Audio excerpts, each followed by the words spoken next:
साथियों, वाव, थराद, बनासकांठा का एक क्षेत्र आप सब जानते हैं, यहां से मेरा कितना लगाव रहा है। અહીંના કોઈ ગામડું એવું નહીં હોય કે જેની જોડે મારી યાદો ન હોય. આજે હું આવ્યો તો ઘણા બધા જૂના જૂના લોકોના ચહેરા જોવાનો મને અવસર મળ્યો અને રોડ શો પણ એટલો ભવ્ય કર્યો કે એના કારણે મને એક લાભ થયો. ખૂબ મોટી સંખ્યામાં જૂના લોકોને જાણે દૂરથી પણ મળવાનો મને મોકો મળી ગયો. અને જ્યારે હું સંગઠનનું કામ કરતો હતો ત્યારે તો હું ખૂબ અહીંયા ફર્યો છું, સ્કૂટર પર આંટા મારતો, આપ સૌને મળવાનો મોકો મળતો.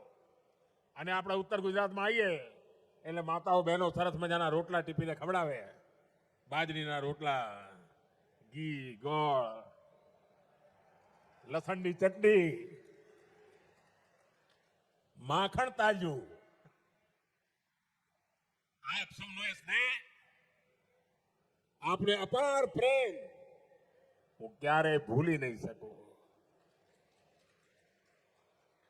અને જેટલો સ્નેહ આપ સૌએ મને આપ્યો છે, પરિવારના એક દીકરાની જેમ જેમ મોટો કર્યો છે મને, અને એટલે જ્યાં છું ત્યાંથી આપના સ્નેહને વિકાસ કરીને વ્યાજ સહિત ચૂકવવાની મહેનત કરું છું. અહીં સંગઠનના અનેક જૂના જૂના કાર્યકર્તાઓ છે જેમણે દિવસ રાત એમની સાથે મને કામ કરવાનો અવસર મળ્યો છે.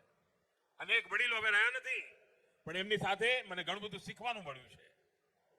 એવા બધા સાથીઓ આજે ભાજપાના કાર્યકર્તાઓની એક નવી પેઢી આખી મારી સામે છે. અને આવી સફળ પેઢી હોય ને તો આપણને જીવનમાં કંઈ કર્યાનો સંતોષ થતો હોય છે. मैं देख रहा हूं आज हमारे युवा कार्यकर्ता संगठन के कामों को उसी कुशलता के साथ आगे बढ़ा रहे हैं. ये कार्यक्रम, ये रैली, इसका संयोजन, इतनी बड़ी संख्या में आप सबकी यहां उपस्थिति, ये इसका सबूत है.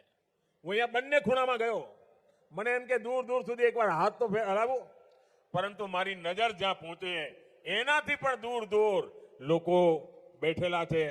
બીજા મોટા ભાગના લોકો બહાર ઉભેલા છે.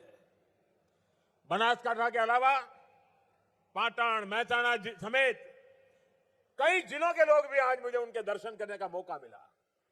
मैं आप सबका इसके लिए बहुत बहुत अभिनंदन करता हूं. खास કરીને હું મારી માતાઓ બહેનોને ફરી એકવાર પ્રણામ કરું છું.